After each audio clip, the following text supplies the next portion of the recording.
Good, solid effort, boys. Way to go.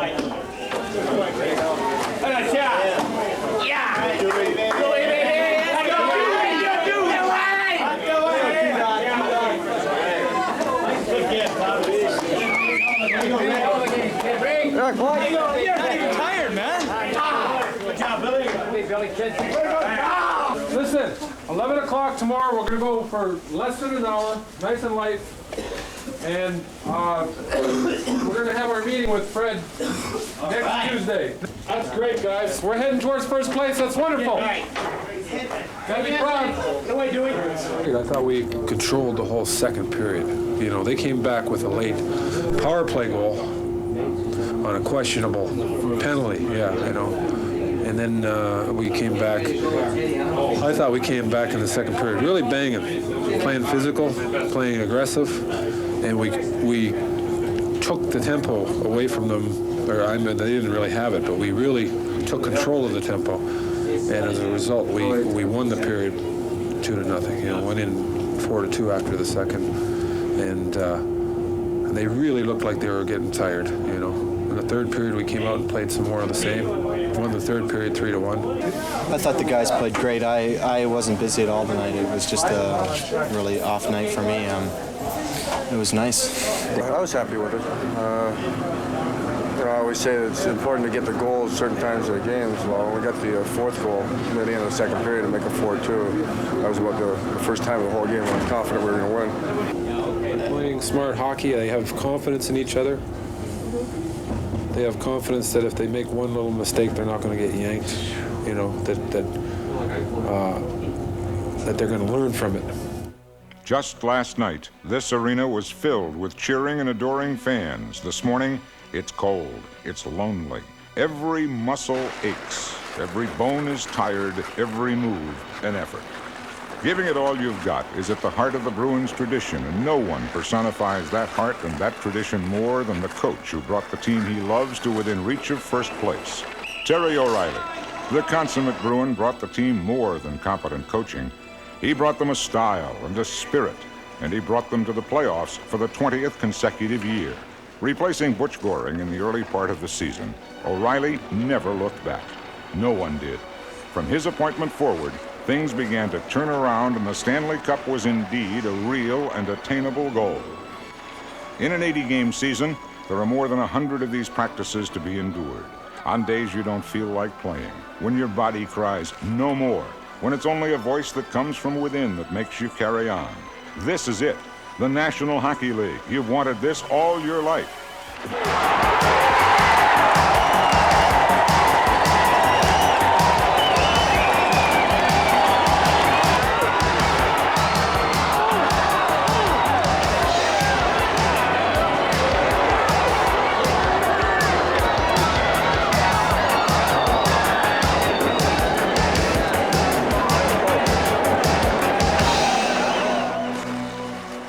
Then, win or lose, it starts again.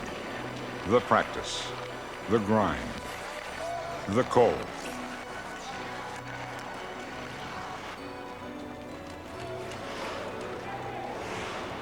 With one goal in mind, the Stanley Cup.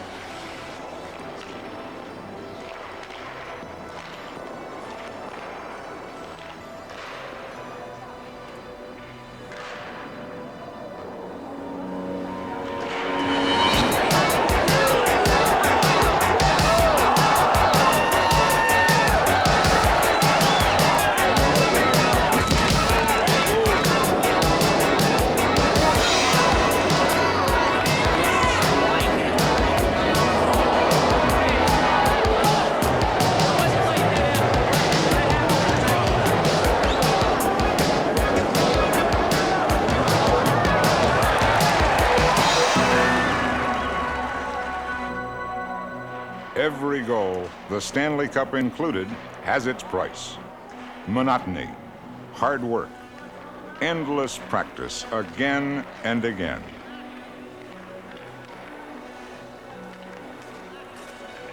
The guys, your teammates, you're all in this together. No matter how you feel, you're there to do a job. It's not just you out there. Your teammates are counting on you to be at your best. The spirit is contagious, and the affection genuine.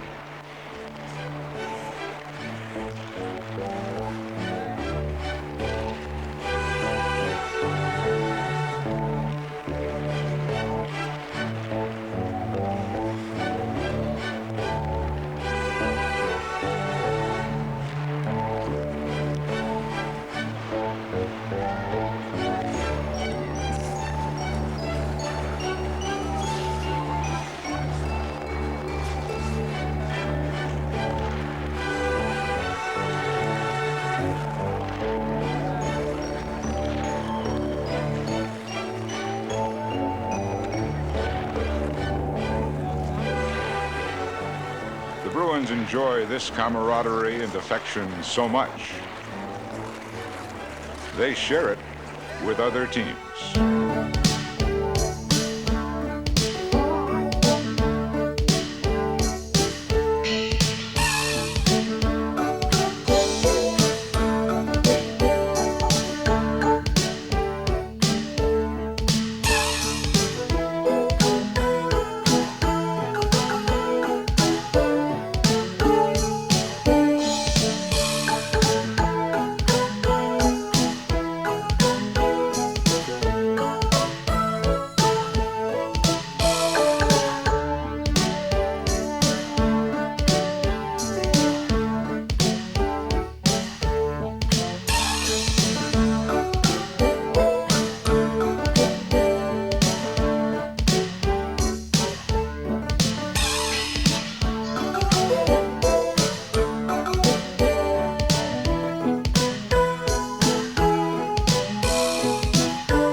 With half a season behind them, the team takes time to enjoy a day dedicated to their families. And where else but on the ice at Boston Garden. This isn't so hard. This is fun. Sure doesn't look like this when Dad's out here.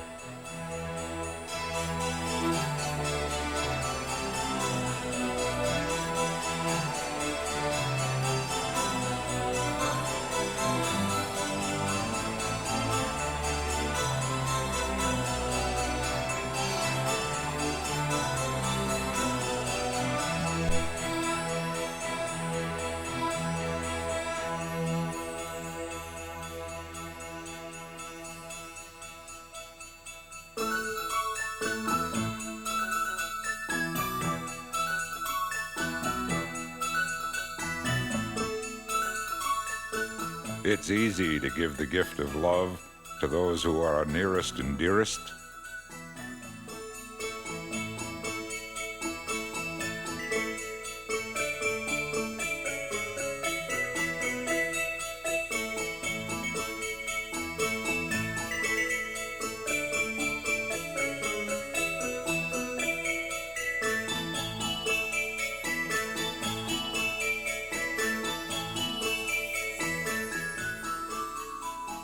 Those who take their time and their talents and lend them for the sake of others are those who give the word heart its truest meaning.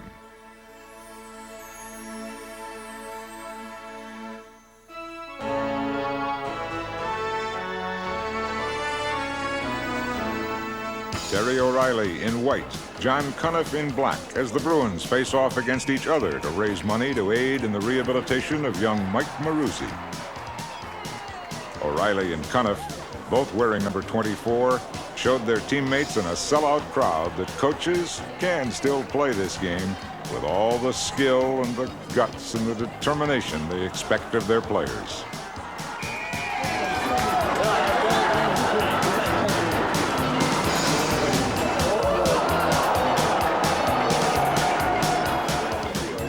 The Bruins, long known as selfless givers to the community, gave a gift of love and caring to a young man from Saugus, who, like each and every player on the ice that night, had grown up with the love of hockey that makes every moment magic.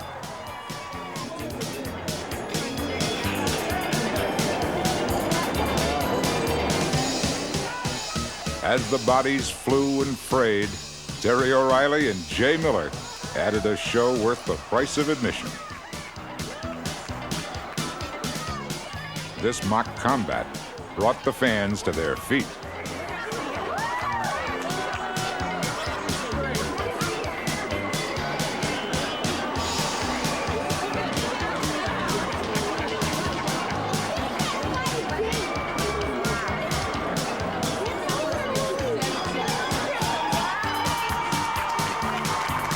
This was a night with something for everyone. A night to be remembered by the Maruzzi family, who got the help they needed, and by the fans, who got the autographs they wanted.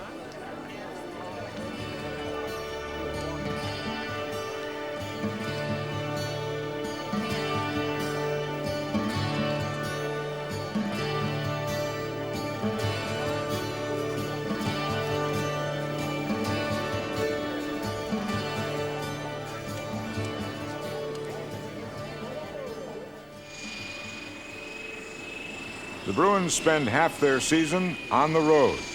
Traveling is a big part of your life. Airplanes, airports, at all hours, and in all kinds of weather.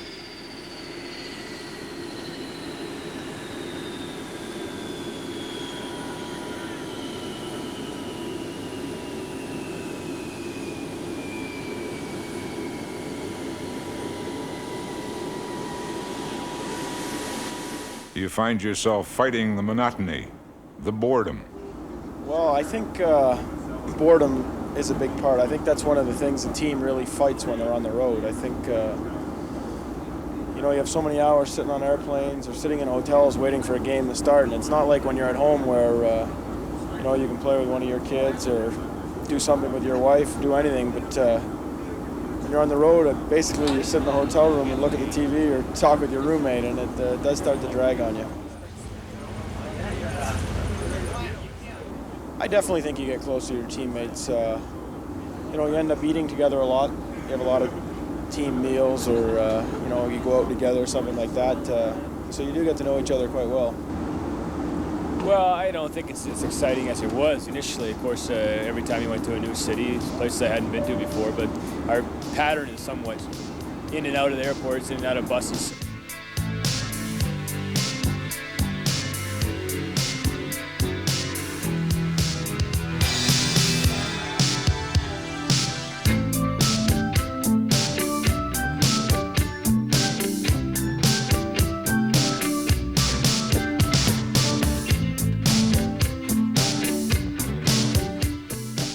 After a while, the cities become a blur. One day it's New York, and the next, it's Chicago. You really don't know where you are until you get to the arena.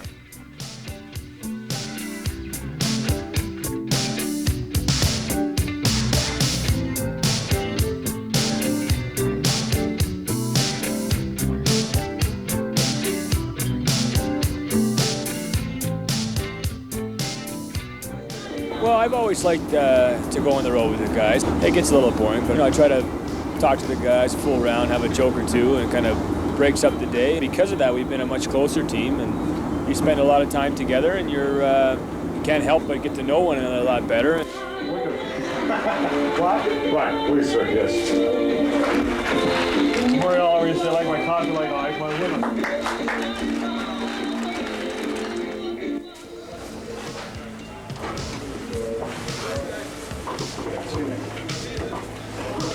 2 minutes on the ice and 2 minutes, please.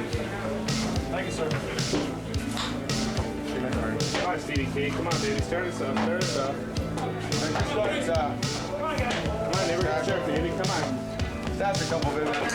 It's game time, and there are 17,000 people that want to see you lose. The only friends you have here are your teammates.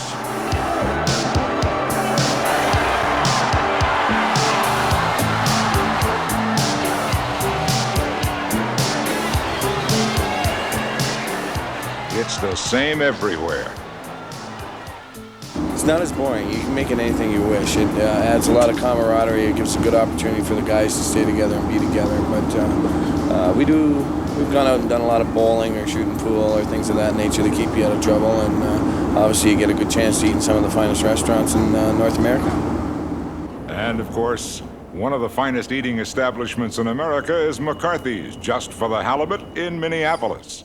There you'll find good food, good friends, and Tom McCarthy. Part-time chef, full-time Bruin.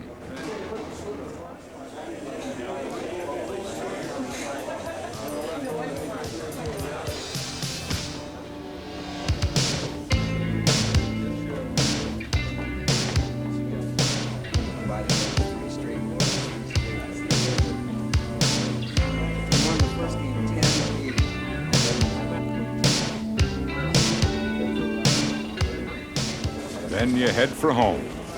Home, that place that awaits at the end of every road trip. One last lonely, desolate airport lobby, and then home.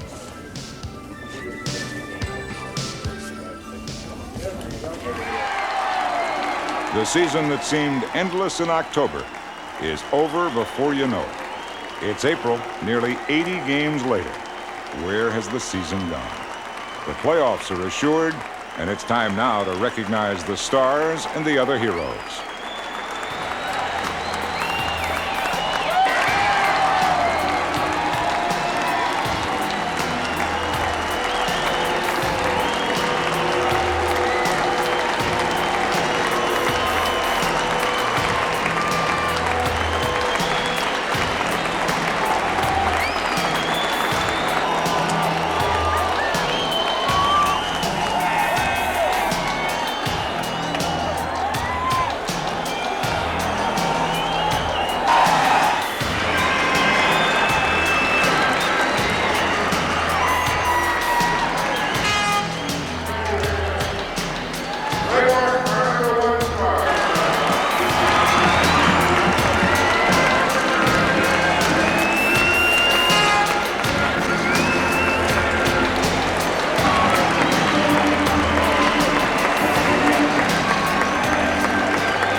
Now, the playoffs. Again, in Montreal. Again, the Canadiens.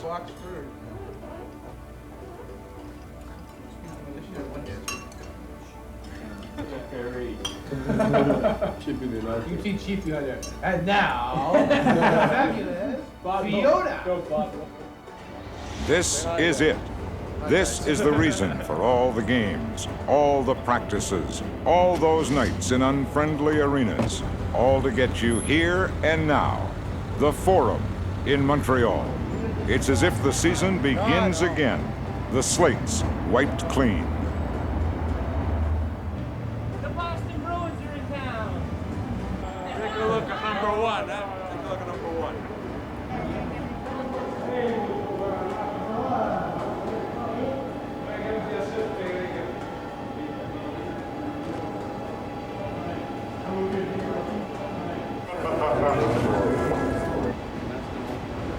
It will take all of the heart you can muster to muscle past the world champion Montreal Canadiens on their home ice and in front of 16,000 hostile fans.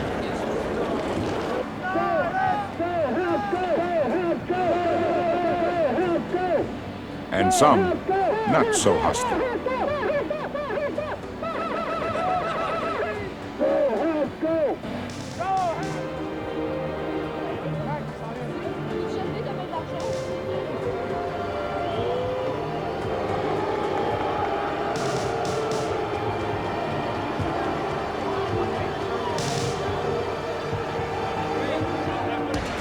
It's game time.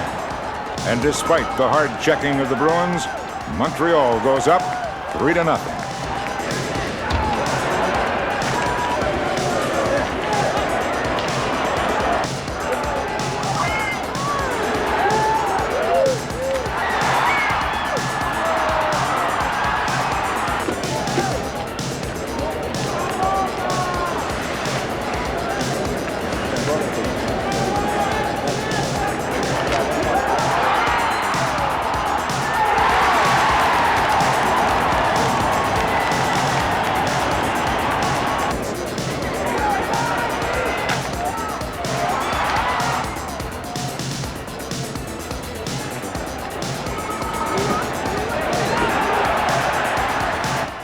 The Bruins come back to get a goal. The score 3-1.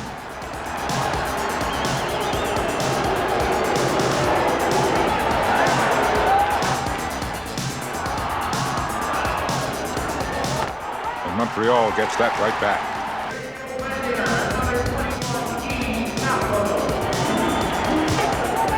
Bruins cut it to 4-2.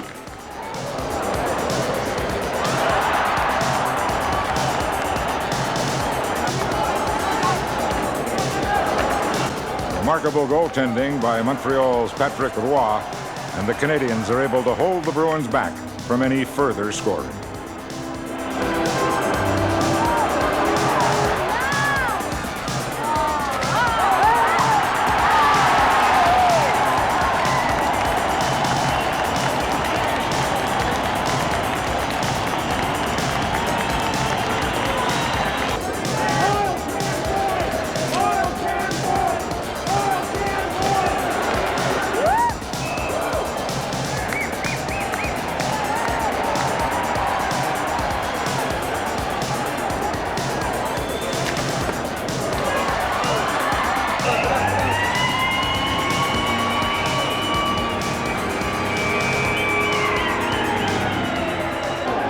Game ends 5-2. Montreal takes a 1-0 lead in the best-of-7 series.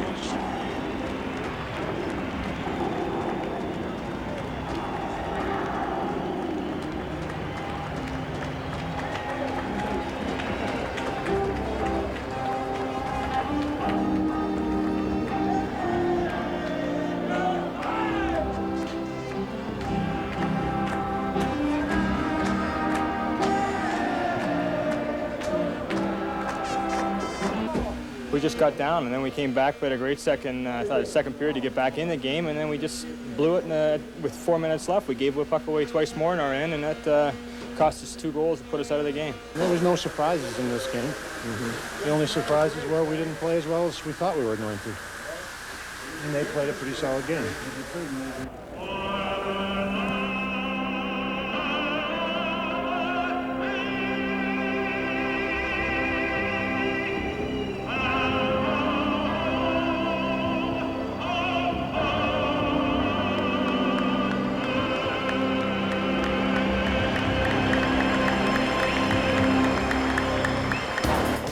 Back at the Forum for Game 2, the Bruins are determined to play better.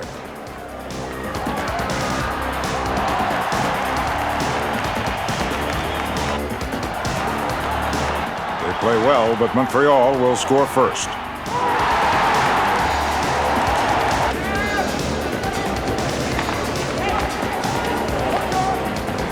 Boston fights back. Nevin Marquard and Mike Lawler liven things up.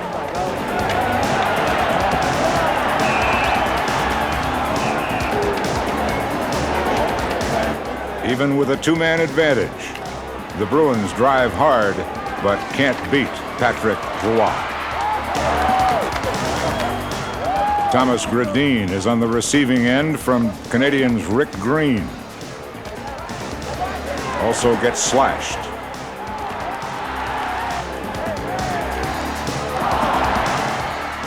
Kenny Linsman hits the post.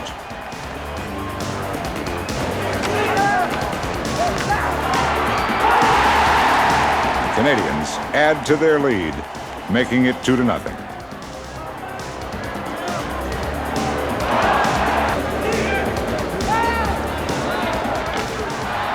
Bruins dig deep and keep on fighting. Cam Neely scores. It's 2-1. One goal separates these longtime rivals at the end of two periods.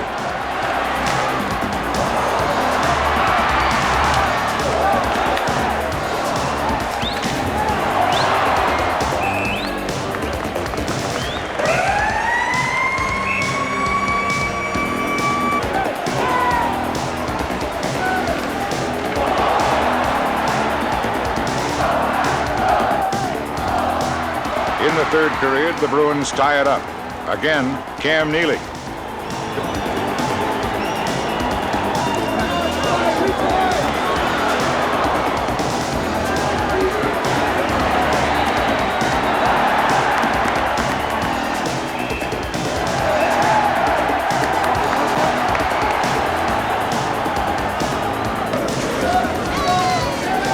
Montreal goes ahead, 3-2. Cam Neely will tie it yet again at 3.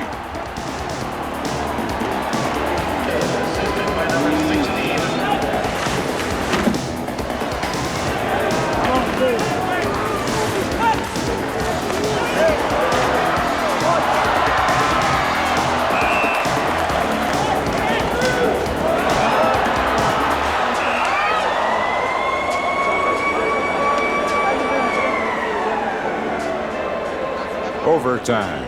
Yearbook with an extra tap for Bill Radford.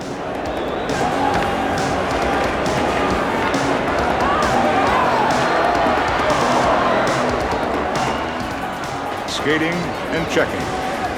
Checking and skating.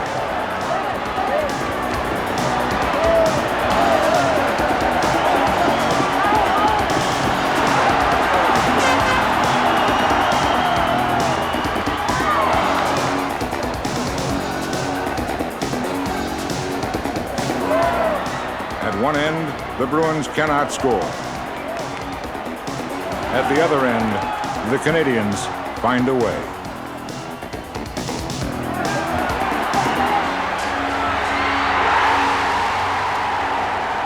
Montreal takes this heartbreaker 4-3 in overtime and leads the series 2-0.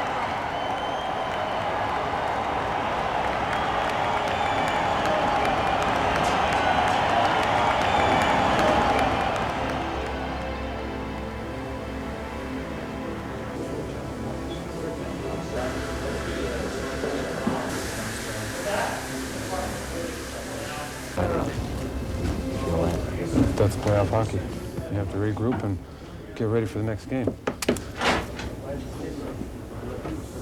Well, I felt the pressure, everybody coming towards the net, so I tried to block off the pass, and I missed, that's all. Too many times again. Yeah, it's gotta win now at home. Pressure's on. I think we feel a lot better about the way we played tonight, and we got 2 big games in Boston, and I think we'll do very well.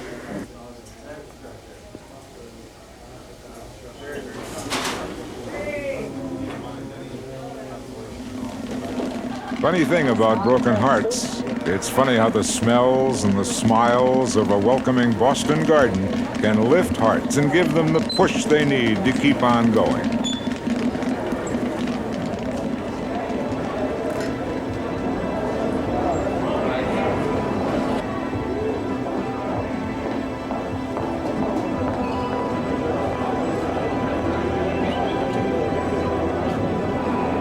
Game 3, the all-important Game 3.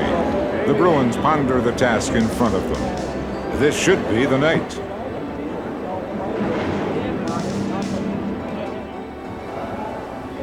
Pre-game tension is everywhere, in the press room and throughout the arena. What kind of a hand will the Bruins be dealt tonight? All right.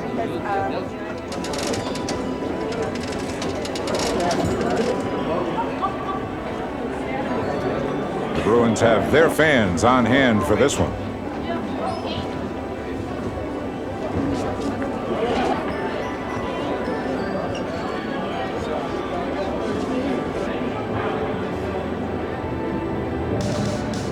Montreal hits the ice determined to carry off another win. But tonight, will the scenario be different?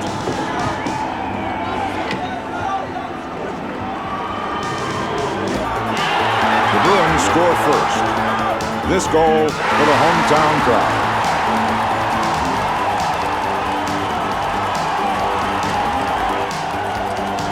The excitement, however, is short-lived.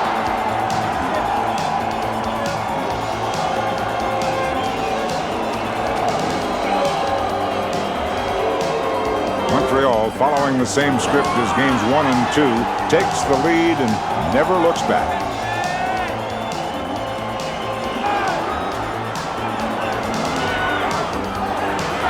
Down 3-1, the Bruins refuse to let Montreal shame them at home.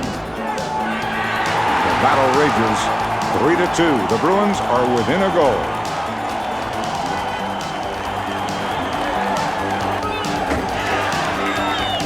Montreal strikes back.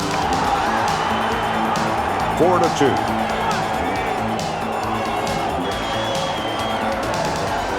And again. 5-2.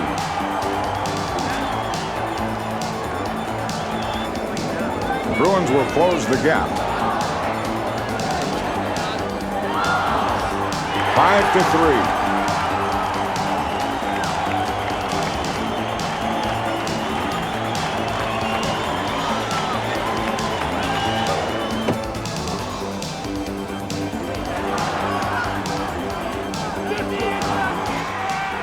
5-4.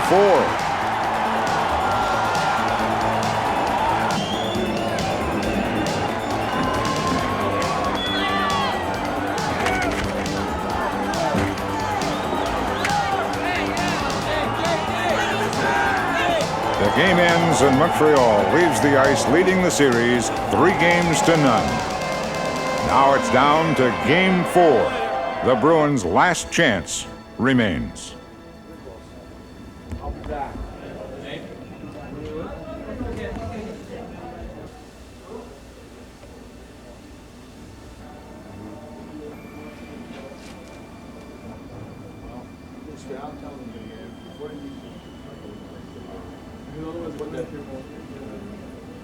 As you've noticed, Montreal does play good in this building, and they've prided themselves as probably being the #1 checking team in the league right now, and goals against and everything. So it's a tough team to play against, and you're down 3 games, but we're not out of it by any means.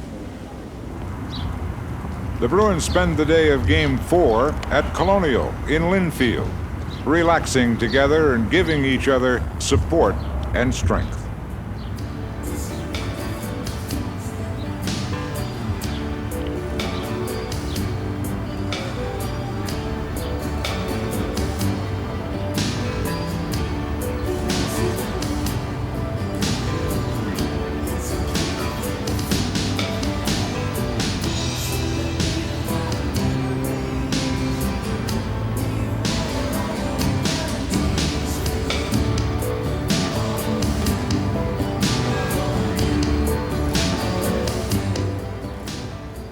This is no ordinary team meal.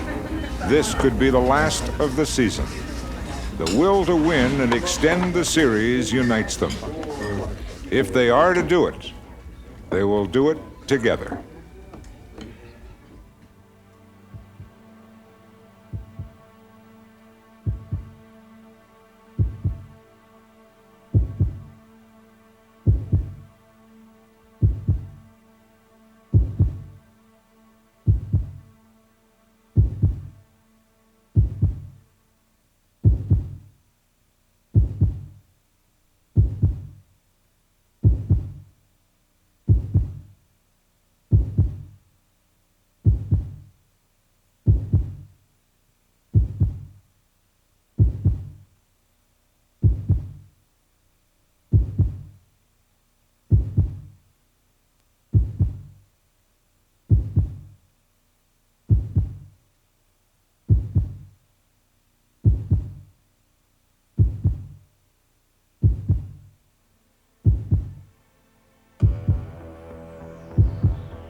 With that extra something that is the character of this team, the Bruins score the first goal, and hopes are high.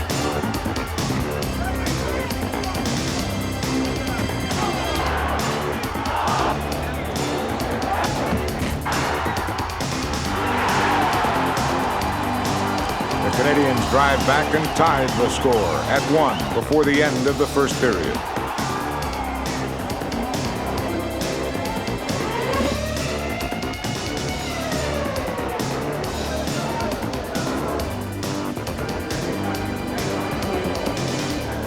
The Bruins come back in the second period with another goal, 2-1, Boston. Montreal, defending Stanley Cup champions, fight back, tying the score once more. A 3-2 lead follows, and Montreal shows the skill, the power, the aggressive play for which they are so well known.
And the season ends. The fans remain to watch their Bruins show the style and the grace that comes from tradition and a love of the game. One by one, weary, disappointed Bruins wish their rivals well in the playoffs to come. After all, it's the same heart that drives them all. No matter the uniform, no matter the rink, loving hockey does not end when the siren sounds.